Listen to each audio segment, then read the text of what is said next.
Hello everyone, എല്ലാവർക്കും നമസ്കാരം. എല്ലാവർക്കും AZB അക്കാഡമിയിലേക്ക് സ്വാഗതം. അപ്പം നിങ്ങൾ എല്ലാവരും തന്നെ നമ്മൾ വരാൻ പോകുന്ന 10th പ്രിലിംസിനൊക്കെ വേണ്ടിയിട്ട് തയ്യാറെടുക്കുന്നവരായിരിക്കും അല്ലേ?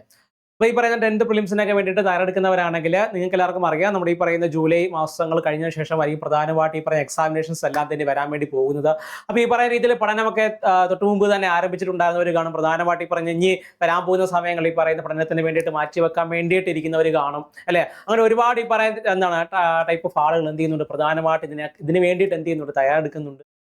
അപ്പം പ്രധാനമായിട്ട് ഈ പറയുന്ന പരീക്ഷകൾക്ക് വേണ്ടിയിട്ട് തയ്യാറെടുക്കുന്ന ഉദ്യോഗാർത്ഥികൾക്ക് എന്താണ് ഫോളോ ചെയ്ത് പോകാൻ വേണ്ടി പറ്റുന്ന, അല്ലെങ്കിൽ ഈ പറയുന്ന ആദ്യ കുറച്ച് നാളുകളിൽ എന്ത് ചെയ്യുന്നത്, പ്രധാനമായിട്ട് നോട്ട് ചെയ്ത് പഠിക്കേണ്ട കുറച്ച് ഭാഗങ്ങളാണ് എന്ത് ചെയ്യുന്നത് നമ്മൾ ഇന്ന് നോക്കാൻ വേണ്ടി പോകുന്നത്. ഇനി 4 മാസങ്ങൾ മുന്നിലുണ്ട്. അത് വളരെ എഫക്റ്റീവായിട്ട് എന്ത് ചെയ്യാൻ നമ്മൾ കൈകാര്യം ചെയ്ത് കഴിഞ്ഞാൽ തന്നെ റാങ്ക് ലിസ്റ്റിലേക്ക് എത്താൻ വേണ്ടി സാധിക്കും. വെറുതെ റാങ്ക് ലിസ്റ്റിൽ എത്തുക എന്നുള്ളതല്ല, നല്ലൊരു ജോലി നമുക്ക് എന്ത് ചെയ്യാൻ പറ്റും, ഈ റാങ്ക് ലിസ്റ്റിൽ എത്തുകയും അതോടൊപ്പം തന്നെ ഈ പറയുന്ന രീതിയിൽ നല്ല ജോലിയിലേക്ക് എത്താൻ വേണ്ടിയും നമ്മളെ കൊണ്ട് സാധിക്കും എന്നുള്ളതാണ്. അപ്പം ആ ടോപ്പിക്കുകൾ ഏതെല്ലാമാണെന്നുള്ളതൊക്കെയാണ് എന്ത് ചെയ്യുക നമ്മൾ പ്രധാനമായിട്ട് എന്ത് ചെയ്യുന്നത് പറയാൻ വേണ്ടിയിട്ട് പോകുന്നത് എന്നുള്ളതാണ്. വീഡിയോ സ്കിപ്പ് ചെയ്ത് കാണാൻ വേണ്ടിയിട്ട്. അപ്പൊ നമുക്ക് എല്ലാവർക്കും അറിയാം, പ്രധാനമായിട്ട് ഈ പറയുന്ന എന്താണ് 10th പ്രിലിംസുമായിട്ട് ബന്ധപ്പെട്ടിട്ടുള്ള, അതായത് 10ാം ക്ലാസ് വിദ്യാഭ്യാസ യോഗ്യതയിൽ വരുന്ന പ്രധാനപ്പെട്ട എക്സാമിനേഷൻസ് എന്ന് പറയുന്നത്, ഒന്നെന്ന് പറയുന്ന കമ്പനി ബോർഡ് എൽജിഎസും മറ്റൊന്ന് പ്രധാനമായിട്ടും വരുന്ന മറ്റൊരു എക്സാമിനേഷനാണ് ഈ പറയുന്ന ബെക്കോ എന്ന് പറയുന്നത് അല്ലെ? അപ്പൊ അത്തരം എക്സാമിനേഷൻ പ്രധാനമായിട്ടും കണ്ടക്ട് ചെയ്യാൻ വേണ്ടി ഇരിക്കുന്നത് ജൂലൈ സെപ്റ്റംബർ മാസങ്ങളിലായിട്ടാണ്. അതായത് ഇപ്പോൾ മാർച്ച് കഴിഞ്ഞ് ഏപ്രിൽ ആവാറായി അല്ലെ? പറയുന്ന ഏപ്രിലായി. ഇനി ഉള്ളതെന്ന് പറഞ്ഞാൽ ഏപ്രിൽ, സെപ്റ്റംബർ, ഒക്ടോബർ എന്നാണ് അല്ലെ? സോറി, എന്താണ് ഇപ്പം ഏപ്രിൽ ഉണ്ട്, മെയ്, ജൂൺ, ജൂലൈ അല്ലെ? ഇപ്പൊ അങ്ങനെ നോക്കുകയാണെങ്കിൽ 4 മാസങ്ങൾ അല്ലെ? സോറി, എന്താണ് ഇപ്പൊ ജൂലൈ കൂടെ കൂട്ടുകയാണെങ്കിൽ 4 മാസം നമ്മുടെ കയ്യിലുണ്ട് അല്ലെ? ജൂലൈ കൂട്ടുമ്പോൾ 4 മാസം ഉണ്ട്. അപ്പം 4 മാസം കൂട്ടുകയാണെങ്കിൽ 30 ദിവസം കൂട്ടുകയാണെങ്കിൽ ഈ പറയുന്ന 120 ദിവസം എന്ത് നമ്മുടെ കയ്യിൽ കിട്ടും എന്നുള്ളതാണ്. അപ്പൊ 120 ദിവസം വളരെ എഫക്റ്റീവായിട്ട് പ്ലാൻ ചെയ്ത് പഠിക്കുക എന്നുള്ളതാണ് പ്രധാനമായിട്ടും ചെയ്യേണ്ടത്.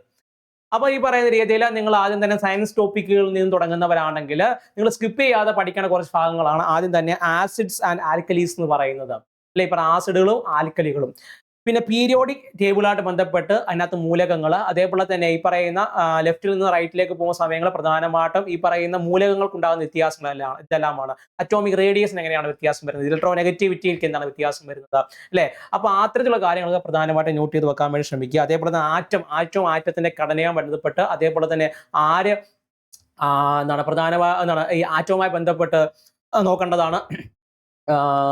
ആറ്റത്തിന്റെ ഘടന, അതേപോലെ തന്നെ ഇലക്ട്രോണുകൾ, പ്രോട്ടോണുകൾ, ന്യൂട്രോണുകൾ കണ്ടുപിടിച്ചിട്ടുണ്ടായിരുന്നവരാരെല്ലാമാണ്, ഏതൊക്കെ എക്സ്പെരിമെന്റുകളാണ് അല്ലെ? അതൊക്കെ നോക്കി എന്താണ് പഠിക്കാൻ വേണ്ടി ശ്രമിക്കുക. അതേപോലെ തന്നെ ഹൈഡ്രജൻ ആൻഡ് ഓക്സിജൻ, ഓക്സിജനോട് ബന്ധപ്പെട്ടുള്ള റിയാക്ഷനുകൾ, അതിന്റെ പ്രൊഡക്റ്റുകൾ, അതുമായിട്ട് ബന്ധപ്പെട്ട് കിടക്കുന്ന ചോദ്യങ്ങളൊക്കെ പഠിച്ചു പോകണം.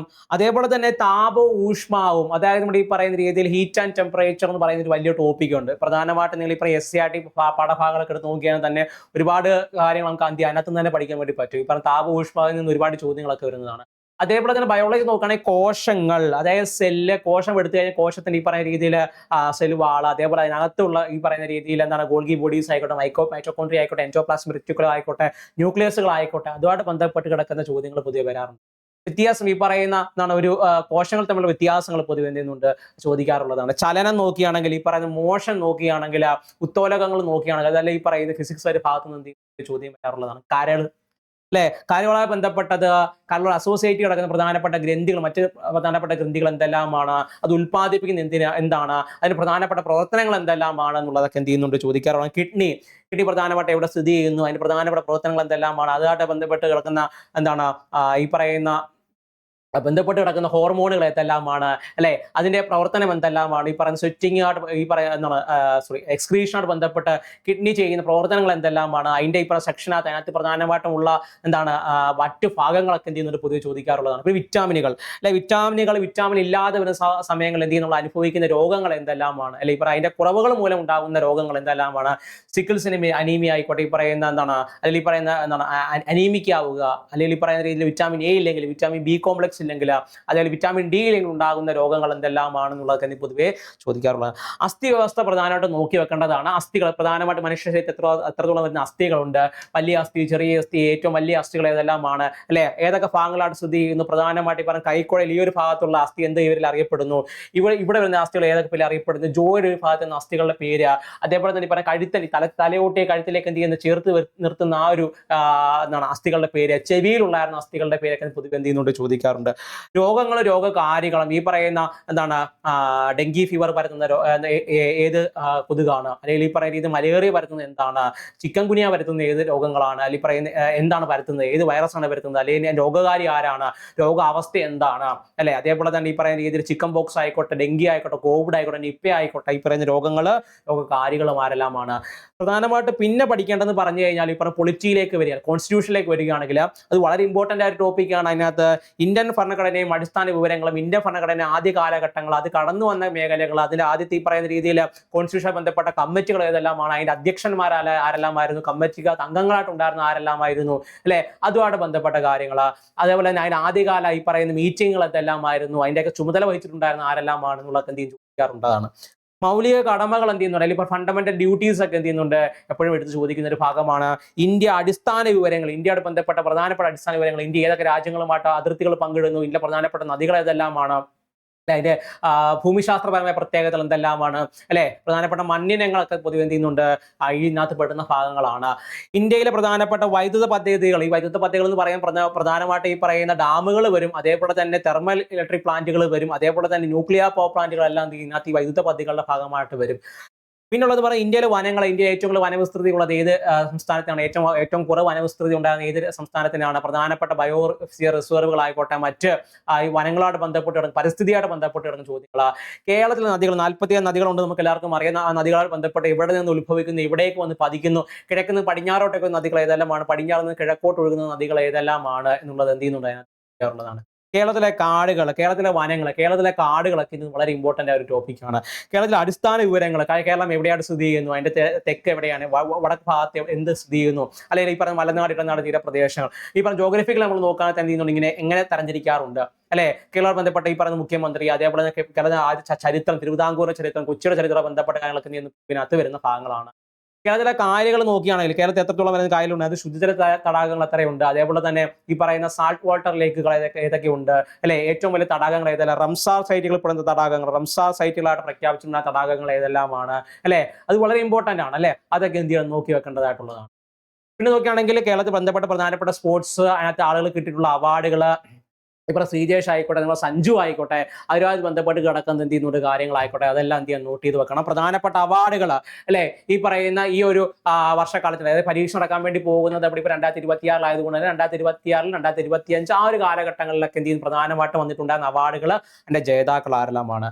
ഇന്ത്യൻ സൈനിക അഭ്യാസങ്ങൾ, അല്ലെ? ഈ പറയുന്ന രീതിയിൽ എക്സസൈസ് മിലാൻ, അതൊക്കെ വളരെ ഇമ്പോർട്ടന്റ് ആയ ഒരു എക്സസൈസ് ആയിരുന്നു. അതേപോലെ തന്നെ ഒരുപാട് ഈ പറയുന്ന വായുശക്തി ആയിക്കോട്ടെ, പൊക്രാനിൽ നടന്നിട്ടുണ്ടായിരുന്ന എക്സസൈസുകളായിക്കോട്ടെ, ഫ്രാൻസുമായിട്ട് നടന്നിട്ടുള്ള എക്സസൈസിലായിക്കോട്ടെ, ശ്രീലങ്കയായിട്ട് ഇന്ത്യ നടത്തിയിട്ടുള്ള എക്സസൈസിലായിക്കോട്ടെ, പ്രധാനമായിട്ട് ഇന്ത്യ പങ്കെടുത്തിട്ടുണ്ടായിരുന്ന, അല്ലെങ്കിൽ ഇന്ത്യ പങ്കുചേർന്നിട്ടുണ്ടായിരുന്ന സൈനിക അഭ്യാസങ്ങൾ. അതേപോലെ തന്നെ നൊബേൽ സമ്മാനങ്ങൾ, എല്ലാ വർഷം പ്രഖ്യാപിക്കുന്ന നൊബേൽ സമ്മാനങ്ങൾ, മുൻ വർഷത്തെയും പഠിക്കണം, ഈ വർഷം പ്രഖ്യാപിച്ചിട്ടുണ്ടായിരുന്നവരുടെ ഇന്ത്യ പഠിച്ചു വെക്കാൻ വേണ്ടി ശ്രമിക്കുക. നൊബേൽ സമ്മാനങ്ങൾ ഏതെല്ലാം ഫീൽഡിൽ എന്തിന് കിട്ടി, അതേപോലെ പ്രധാനപ്പെട്ട ഇവന്റുകൾ, അതിന്റെ വെന്യൂസ്, പ്രധാനമായിട്ട് ഇപ്പോൾ ഗ്ലോബൽ AI സബ്മിറ്റ് നടന്നിട്ടുണ്ടായിരുന്നു, അല്ലെ? അതേപോലെ പ്രധാനപ്പെട്ട സബ്മിറ്റുകൾ നടക്കുന്നുണ്ട്. G7 ഉച്ചകോടിക്ക് വേദിയാകുന്ന സ്ഥലങ്ങൾ ഏതെല്ലാമാണ്, COP30ക്ക് വേദിയായിട്ടുണ്ടാകുന്ന സ്ഥലങ്ങൾ ഏതെല്ലാമാണ്, G20ക്ക് വേദിയാകുന്ന സ്ഥലങ്ങൾ ഏതെല്ലാമാണ്, പ്രധാനപ്പെട്ട ഈ പറയുന്ന സ്പോർട്സുകൾ ഇവന്റുകൾ നടക്കാൻ വേണ്ടി പോകുന്ന എവിടെയാണ്, ഒളിമ്പിക് നടക്കാൻ വേണ്ടി പോകുന്ന എവിടെയാണ്, അത്തരത്തിലുള്ള കാര്യങ്ങൾ. അതേപോലെ state and national award, state film award, state and national അവാർഡുകൾ, മികച്ച നടൻ, മികച്ച നടി, മികച്ച ചിത്രം, മികച്ച മ്യൂസിക് ഡയറക്ടർ, അങ്ങനെ സംവിധാനങ്ങളൊക്കെ ഉണ്ടല്ലോ സ്റ്റേറ്റിലും. അതേപോലെ നാഷണൽ വൈസ് ആയിട്ട് എന്ത് ചെയ്യും, നാഷണൽ ഫിലിം അവാർഡുകളായി, സ്റ്റേറ്റ് ഫിലിം അവാർഡ് ആയിക്കോട്ടെ, ആർക്കൊക്കെയാണ് കിട്ടിയത്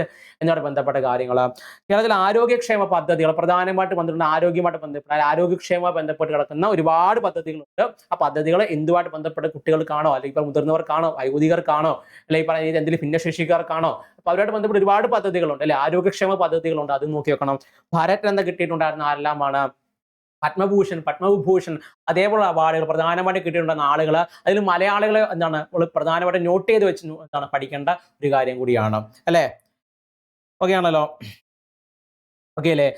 അതുകൂടാതെ തന്നെ ഐക്യ കേരള പ്രസ്ഥാനം, ഈ പറയുന്ന കേരള ചരിത്രം എടുത്ത് നോക്കിയാണ് ഐക്യ കേരള പ്രസ്ഥാനം, അതാണ് മുന്നിൽ നയിച്ചുകൊണ്ടിരുന്ന ആളുകൾ. അതേപോലെ തന്നെ ഈ പറയുന്ന എന്താണ് പ്രധാനപ്പെട്ട പ്രക്ഷോഭങ്ങൾ, അല്ലെ? പ്രധാനപ്പെട്ട പ്രക്ഷോഭങ്ങളെല്ലാം അതിനകത്ത് വരുന്നതാണ്. അതേപോലെ കേരളത്തിൽ സ്വാതന്ത്ര്യ സമര പ്രക്ഷോഭങ്ങൾ ഏതെല്ലാമായിരുന്നു, ഈ പറഞ്ഞ കേരളത്തിന്റെ നേതൃത്വം നടന്നിട്ടുണ്ടായിരുന്നത്. അതേപോലെ തന്നെ മറ്റ് ഈ പറയുന്ന കോൺഗ്രസ് പ്രധാനമായിട്ട് കേരളത്തിൽ നടത്തിയിട്ടുണ്ടായിരുന്ന സ്വാതന്ത്ര്യ സമര പ്രക്ഷോഭങ്ങൾ ഏതെല്ലാമാണ്.